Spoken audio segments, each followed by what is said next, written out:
Hi. So I just wanted to come on here because there's something that has been bothering me, and I just thought that you know what, I need to clear this, right? So when you go on my LinkedIn, it says yes, fractional growth architect, and when people hear growth, it always synonymous with okay, that person is going to bring sales, that person is going to do some marketing magic, and all of a sudden they're going to be on the top of the world and everything is going to just be amazing. And for me, growth does not equal directly related, rather does not directly relate with sales. And now let me clear this up because that does not mean sales is nowhere to be found. It's not like that. So the thing is that the companies that I've worked with, one thing I've seen repeatedly happen is that within the company there is a structural or some kind of a dissonance that creates problems when it comes to the execution. And the execution is sales, execution is marketing, execution is reaching out to clients or customer, whatever your target market is, right? So if within the company things are not clear, things are not defined properly, then eventually, yes, at the very start I have seen the company is going to grow, the company is going to um, work through it, but they're going to come a time that they'll realize that okay, everything is going perfectly, we're doing everything, why doesn't my effort equals to the result that I should see? And that's basically the problem that occurs because within the company they have nothing fully properly structured, right? So let me just give you an example. Recently I just worked with this work on this proposal, and when I had the conversation with the founder, he shared with me that he was basically looking to hire me for my previous content strategist and marketing role. And he shared with me that you know he has his LinkedIn page, his company LinkedIn page, but the content and everything is not like what he wants, and he just wanted me to get on board and just make sure the content is right the way he wants it. He shared with me what he doesn't want and something that maybe he wants, but then again it wasn't that clear, right? And he also shared that okay, he has been doing outreach, like he has people doing that, but has not been working really well. So of course I shared my Azur journey with him and I told him that I'll get back to him. But I actually sat down and I researched a bit for the proposal. I found out that it wasn't a marketing issue.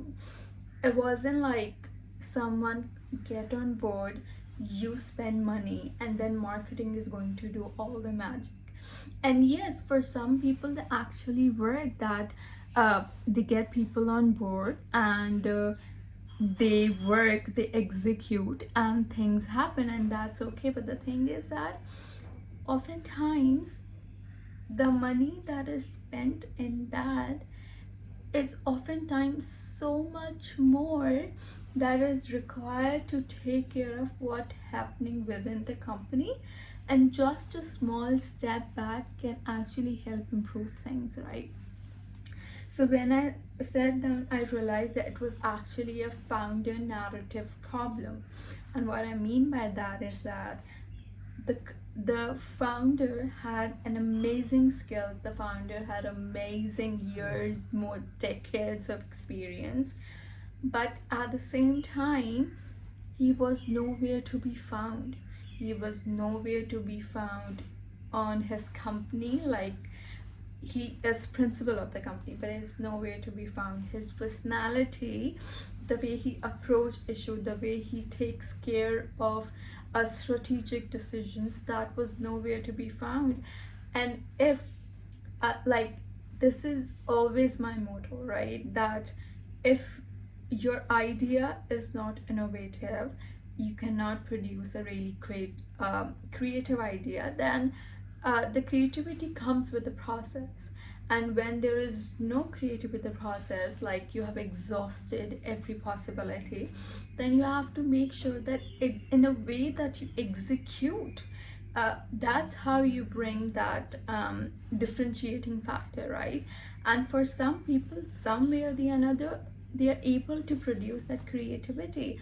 And for this, I realized that when it comes to founder narrative problem, the company needed that existence, and company needed that differentiating factor, not in terms of what they're providing, because definitely the market is so saturated that almost everyone is selling more or less the same thing. But in this way, the company in itself wanted that personality, and that was the founder's personality, and that was the differentiating factor.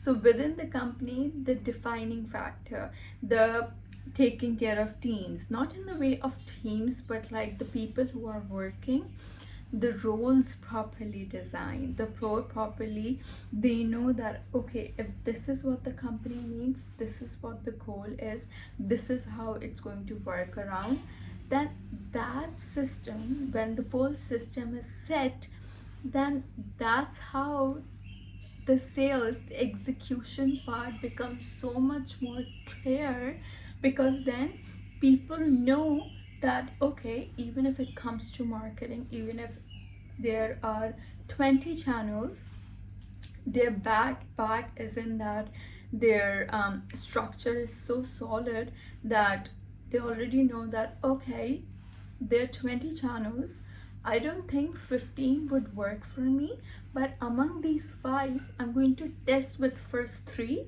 and then expand my horizons. That's how you actually make a decision then as a founder.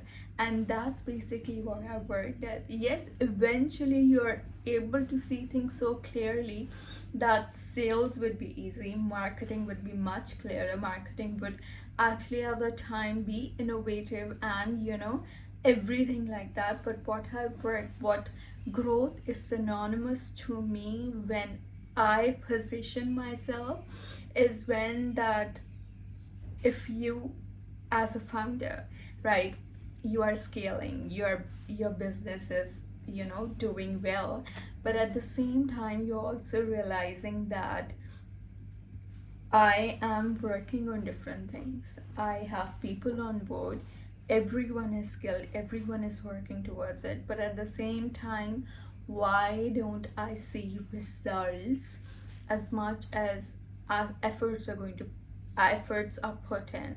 Maybe you are spending nights working on things, maybe you're spending days, like months, working on things, but the result is not exactly as the how much efforts are put in.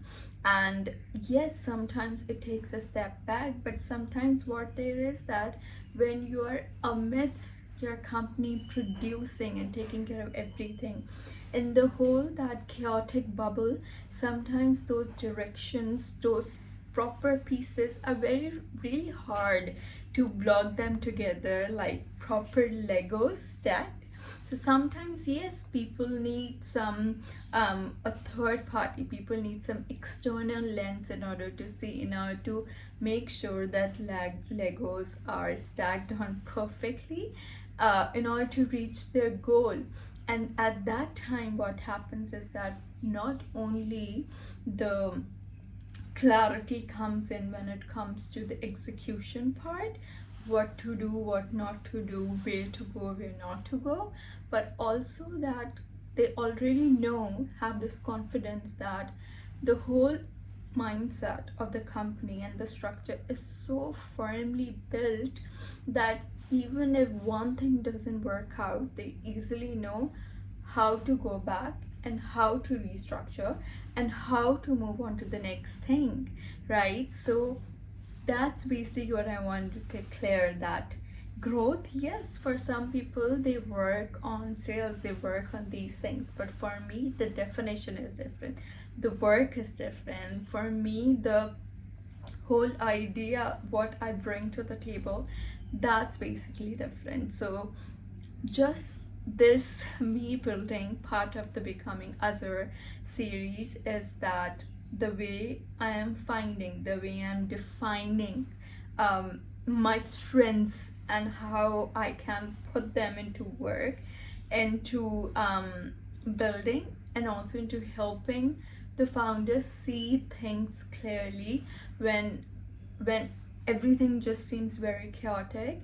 And yes, at the time people might think that okay, sales is the problem, maybe people are the problem, maybe HR is the problem. But if everyone is the problem, if execution is not done right, if you're thinking you're spending a lot of money, a lot, and something is wrong and you're not able to pinpoint, maybe just maybe you need to take a step back and see that there must be something internal chaos or noise that you're not able to see pass through, and for which yes, sometimes external help, it really does help in order to see things clearly. And that's basically where I come in. So just want to take this time to clearly identify what growth means when it comes to me being a partner. Thank you.